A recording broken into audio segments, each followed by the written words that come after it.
ಚಿತ್ರದುರ್ಗ ಜಿಲ್ಲೆಯ ಭರಮಸಾಗರ ಪೊಲೀಸ್ ಠಾಣೆ ವ್ಯಾಪ್ತಿಯ ಕಲಕುಂಟೆ ಬ್ರಿಡ್ಜ್ ಮೇಲೆ ಭೀಕರ ರಸ್ತೆ ಅಪಘಾತ ಸಂಭವಿಸಿದೆ.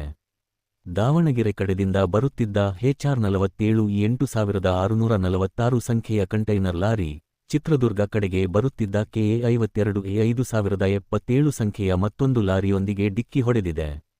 ಈ ದುರ್ಘಟನೆಯಲ್ಲಿ 2 ಲಾರಿಗಳಲ್ಲಿದ್ದ ಒಟ್ಟು 4 ಜನರಲ್ಲಿ ಒಬ್ಬರು ಸ್ಥಳದಲ್ಲಿಯೇ ಮೃತಪಟ್ಟಿದ್ದಾರೆ, ಇಬ್ಬರು ಗಂಭೀರವಾಗಿ ಗಾಯಗೊಂಡಿದ್ದಾರೆ.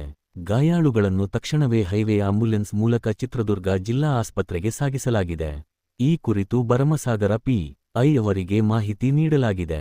ಪ್ರಕರಣದ ಬಗ್ಗೆ ಹೆಚ್ಚಿನ ತನಿಖೆ ಮುಂದುವರಿದಿದೆ.